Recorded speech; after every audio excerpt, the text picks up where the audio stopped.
Audiobook do livro O Caminho para a Saúde, um livro de Seth, por Jane Roberts. Capítulo 3. Destemidos, desafiadores da morte e saúde. 13 de março de 84. À primeira vista, certamente parece que as pessoas amam a vida e temem a morte, que buscam o prazer e evitam a dor. No entanto, nem sempre é esse o caso. Há pessoas que devem sentir estar à beira da morte antes que possam apreciar plenamente a qualidade da vida. Há pessoas que não conseguem apreciar ou desfrutar da satisfação da vida ou da felicidade a menos que estejam enfrentando simultaneamente uma ameaça de morte ou dor intensa.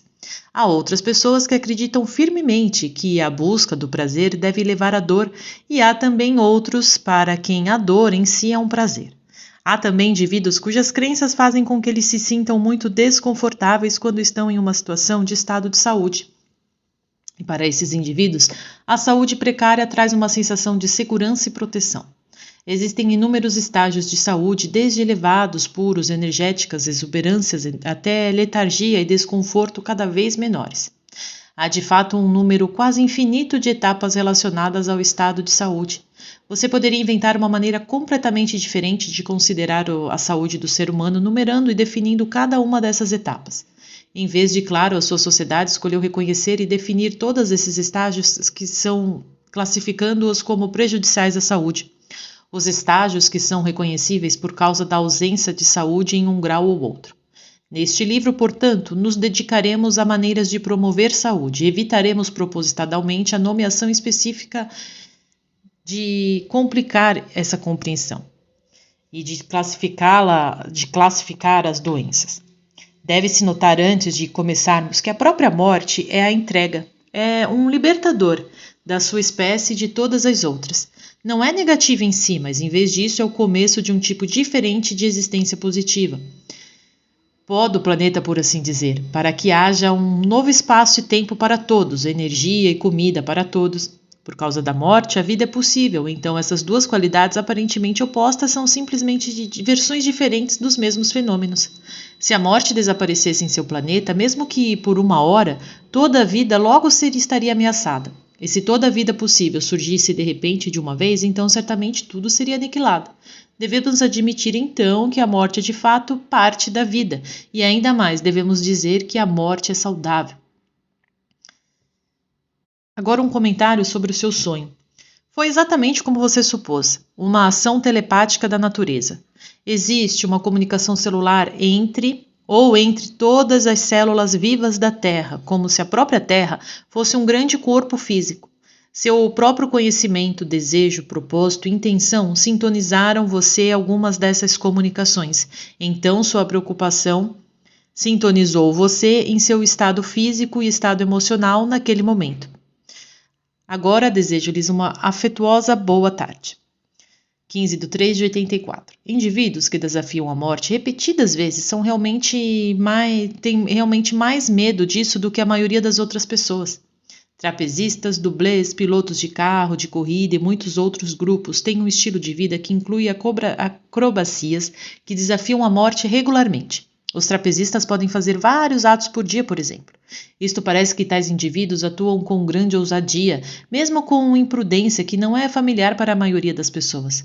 A maioria desses artistas, no entanto, estão extremamente regulamentados. Eles trabalham com um cálculo cuidadosamente, sobre condições em cada detalhe, por mais minucioso que seja, e de suprema importância. Não importa quantas vezes certos trapezistas atuam e atos podem ser repetidos, por exemplo, há sempre a ameaça de um desastre, da perda do equilíbrio, de um mergulho final. Através do teste do destino, os que desafiam a morte tentam cada vez atuar para provar a si mesmos que eles estão realmente seguros, pois podem superar as condições mais terríveis da vida. A vida, então, tem a mais doce alegria, a maior satisfação, porque é contrastado com a sempre presente ameaça de morte. Muitas dessas pessoas não se sentem em nada seguras vivendo nas condições normais da vida. Elas se protegem estabelecendo as condições de tal encontro e descontrolando essas condições novamente até o mínimo detalhe. Somente quando eles perseguem algum desafio da morte, esses indivíduos se sentem seguros o suficiente para relaxar de outra forma e viver uma vida bastante normal fora das suas carreiras que desafiam a morte. Não pretendo fazer qualquer julgamento moral sobre tais atividades. Muitas vezes eles permitem uma sensação extremamente aguçada de exuberância e vitalidade. Contudo, também é verdade que essas pessoas podem desfrutar de excelente saúde há anos, sem contar talvez uma variedade de ossos quebrados e hematomas, apenas para ficar subitamente propenso a alguma doença que eles tentam desistir de suas atividades. Este não precisa ser o caso, é claro.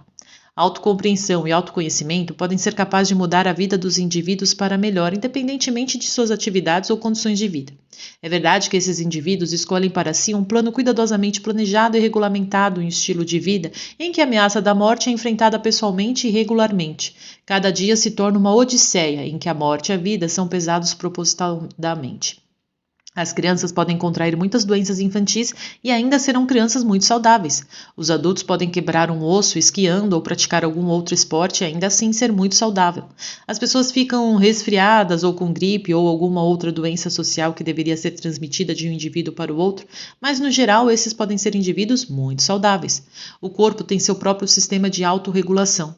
Isso é muitas vezes chamado de sistema imunológico. Se as pessoas ficam doentes, está na moda dizer que a imunidade do sistema falhou temporariamente. Ainda assim, o próprio corpo sabe que certas doenças são reações saudáveis. O corpo não considera as doenças como doenças, no sentido geralmente entendido dos termos. Considera toda atividade como experiência, como uma condição momentânea da vida, como uma situação de equilíbrio. Mas possui um sentido de totalidade e de integridade geral, pois sabe que continua a existir, embora em condições diferentes, e percebe que esta mudança é tão natural e necessária quanto a mudança das estações. Cada indivíduo deve continuar a existir, enquanto a própria Terra possui os nutrientes necessários à sobrevivência na vida física. 16/3/84. Antes de podermos realmente estudar a natureza da saúde ou da doença, devemos primeiro compreender a consciência humana e a sua relação com o corpo. Você sabe que tem uma mente consciente, é claro. Você também possui o que muitas vezes é chamado de subconsciente, e isso consiste apenas de sentimentos, pensamentos ou experiências que estão ligadas à sua mente consciente. Mas seria considerado o excesso de bagagem se você tivesse de estar ciente deles o tempo todo. Caso contrário, eles iriam disputar a sua atenção e interferir nas atuais decisões que são tão importantes. Se você tentasse manter todas essas memórias subconscientes em primeiro lugar em sua mente o tempo todo, então você seria literalmente incapaz de pensar ou agir no momento presente. Você tem mais ou menos um certo acesso à sua própria mente consciente, entretanto. É talvez mais fácil imaginar um contínuo de consciência, pois você tem uma consciência corporal também. E essa consciência corporal é ela mesma feita da consciência individual de cada molécula que forma partes do próprio corpo. Às vezes, está na moda dizer que os homens e as mulheres têm mentes conscientes, mentes subconscientes e inconscientes. Mas não existe mente inconsciente. A consciência corporal é altamente consciente. Você simplesmente não costuma estar consciente disso. O raciocínio demora um tempo, trata da solução de problemas, forma uma hipótese e então procura prová-lo por tentativa e erro. Se você tivesse que usar esse tipo de processo antes de poder mover um músculo, você não chegaria a lugar nenhum, é claro. As outras porções da sua consciência, então, lida com uma espécie de pensamento automático e opera com um tipo de conhecimento que não leva tempo em seus termos. Você poderia dizer que as diversas porções da sua própria consciência operam em diversas velocidades diferentes. Traduções entre uma parte da consciência e outra continuam constantemente, de modo que a informação é traduzida de uma velocidade para outra. Talvez você pode começar a compreender então que todo o quadro da saúde ou da doença deve ser considerado de muito mais ponto de vista do que você poderia anteriormente supor. Muitos de vocês foram saturados pelas ideias convencionais distorcidas sobre a saúde e a doença em geral. Você pode pensar, por exemplo, no corpo sendo invadido por vírus ou atacado por uma doença específica. E essas ideias, então, podem fazer você se perguntar. Você pode muito bem se perguntar por que a consciência corporal simplesmente não se levanta e se livra de qualquer doenças ameaçadoras. Por que o corpo permite que certas células enlouqueçam ou superem a si mesmas? O próprio conceito de sistema imunológico sugere, pelo menos, a doença como um invasor contra o qual o sistema imunológico do corpo deve ou certamente deveria se defender. 18/3/84. Retomaremos o ditado, por enquanto, mas sempre mantendo suas preocupações pessoais em mente. Você geralmente pensa em sua mente consciente como o seu ego. É direcionado para a ação na vida física. Muitas escolas de pensamento parecem ter a curiosa ideia de que o ego é inferior a outras partes do eu ou egoísta, e imagina que isso seja definitivamente de qualidade inferior ou ao eu interior ou à alma. Em primeiro lugar, é realmente impossível separar porções do eu mesmo, e fazemos tais distinções apenas em um esforço para explicar as muitas facetas da personalidade. É geralmente entendido, então, que você tem um ego, direcionando-o para a atividade exterior, e nesses termos você também tem um ego interior. Isso é também consciente e é o diretor de toda atividade interior automática. A maioria das pessoas não percebe que pode realmente ter acesso a essa consciência interior. Este ego interior ou eu interior não deveria ser considerado a sua mente comum. Não deveria ser pensado, na verdade, como algo separado da sua mente comum. Seu ego e sua consciência comum colocam em foco todas as suas experiências físicas e tornam possível a precisão brilhante da experiência física. É verdade que a vida física representa apenas uma coisa: a condição de ser. Você tem outros tipos de existência, então. A mente consciente é um segmento brilhante da sua consciência maior, mas é composta da mesma energia e vitalidade universal que compõem toda a consciência. Existem maneiras de se comunicar com o ego interior ou eu interior, no entanto, e discutiremos algumas dessas em breve. É importante, mais uma vez, lembrar que este ego interior ou eu interior usa um processo muito mais rápido que o raciocínio.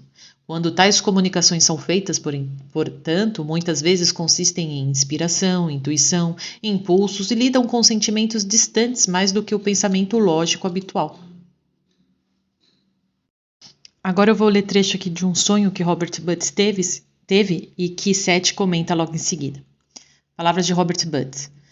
No meu sonho, nesse sonho em que Seth se referiu, há um sonho que eu tive ontem de manhã, e foi muito vívido. Fiquei acordado por 1 hora depois de sonhá-lo. E fiquei pensando nele o dia todo. Por ser tão vívido, daria uma grande série de pinturas. Obviamente, expressei meus medos conscientes sobre a nossa situação. E nisso acabei perdido em meio a antigos prédios de fábricas sem o carro. A situação de saúde de Jane aqui, a qual ele se refere. Eu estava nu dizendo, eu me perdi. Para uma garota, possivelmente uma enfermeira, sentada em uma mesa em um ambiente cavernoso, quarto vazio, vermelho ferrugem. Eu até me peguei explorando a cidade, o lixão de Elmira. Apenas a paisagem parecia vulcânica, bela por si só em seu caminho, amontoados com cinzas finas e cinzentas como uma superfície da lua parecida, ou algo assim. Seth então comenta a respeito do sonho. Seu sonho, Joseph, como você supunha, representava um estado de mente e de confusão. Não foi, por exemplo, pré-cognitivo, mas informou você, usando imagens e sentimentos, da imagem que às vezes foi pintada em termos diferentes pelos seus pensamentos conscientes. Hubert poderia ter tido o mesmo tipo de sonho, por exemplo. Seus olhos não estão deteriorando. Terei mais a dizer sobre seu sonho ainda esta semana. Desejo a vocês dois uma boa tarde e eu realmente acelero as coordenadas que aceleram a cura dos processos de Hubert. 19/3/84. Retomaremos o ditado e a sessão seguinte deverá ser particularmente levada a sério por Hubert. Cada pessoa é uma porção vital e consciente do universo. Cada pessoa, simplesmente por ser, se enquadra no universo e em propósitos universais de uma forma que ninguém mais consegue. A existência de cada pessoa envia suas próprias ondulações ao longo do tempo. O universo está consciente em cada ponto concebível de si mesmo. Cada ser é um segmento individualizado do universo. Então, em termos humanos, cada pessoa é um indivíduo amado, formado com infinito carinho e amor, único, dotado de uma vida como nenhuma outra. Em um nível animal se considera um fracasso. Nenhum animal, se considera um fracasso, obviamente. As pessoas, porém, muitas vezes se identificam com seus aparentes erros, esquecendo suas habilidades em outras direções, de modo que parece que elas são desajustadas num universo ou num mundo. A mente consciente pode realmente ter tais pensamentos porque muitas vezes tenta resolver todos os problemas da sua própria maneira, até que comece a se sentir assustado, sobrecarregado e um fracasso a seus próprios olhos. O ego interior, no entanto, sempre se identifica com a sua identidade fonte como uma porção amada e individualizada do universo. Está ciente do amor universal que é a sua herança. Também está consciente do poder e da força infinitas que compõem a própria estrutura do ser. Através do ser feito consciente desses fatos, o ego exterior pode começar a sentir uma sensação de apoio e nutrição. O conhecimento pode deixá-lo relaxar, deixá-lo ir, para que sinta sua vida protegida e segura e saiba que está, na verdade, um filho amado do universo, antigo e jovem uma vez, com uma identidade muito além dos anais do tempo. É de grande valor, então, que cada pessoa se lembre desta afiliação. Tal lembrete muitas vezes pode permitir que o eu interior envie mensagens precisas de força e amor através de vários níveis, aparecendo como inspiração, sonhos ou simplesmente puras explosões de sentimento. O ego interior atrai apoio instantâneo e contínuo da consciência universal, e quanto mais o ego exterior mantém esse fato em mente, maior será o seu próprio senso de estabilidade, segurança e autoestima. Uma das atitudes prejudiciais à boa saúde é a autocondenação ou antipatia por si mesmo. Tais atitudes são, infelizmente, às vezes promovidas por pais, escolas e religiões. Sentimentos de valor próprio, autoestima e prazer para as próprias habilidades promovem sentimentos de bem-estar, saúde e exuberância. 20/3/84. O universo ama ativamente a si mesmo e a todas as suas partes. O mundo ama a si mesmo e a todas as suas partes. Não é verdade que a energia seja neutra ou indiferente. A energia é ativa, positiva, impulsionada por aquilo que quase pode ser chamado de prazer instantâneo consigo mesmo e com suas características. Apesar de todos os conceitos em contrário, a energia está de fato com a sua base no amor. Também é composta de consciência altamente carregada que opera quase num salto, com grandes explosões de exuberância e vitalidade. A maior força criativa, que